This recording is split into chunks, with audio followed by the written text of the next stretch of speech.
Ano ang best time to work out, before or after meals? Iba-iba kasi bawat tao eh. Parang diet, program, yung effect, iba-iba, unique yung katawan natin.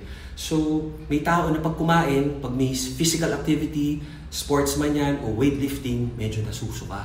Isa na ako dun. So, panalo talaga sa akin na supplement lang, coffee lang and creatine bago mag-workout, yung ganyan, or fast-acting carbs, amino acids habang nag-workout. Kanya-kanya eh. Kung nag-work para sa inyo, lalo na kung fat loss kayo, mas maganda wala kayong kinain para nabuburn yung stored fat. And then kung gusto niyo naman mag-gain ng weight at mas malakas sa gym, kumain tayo at least 2 hours, wag 1 hour kasi baka mamaya sa sobrang intense na workout natin, baka masuka tayo.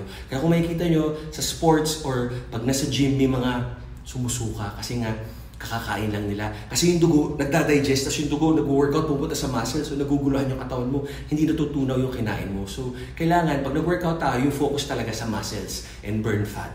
Sana makatulong sa inyo. We're not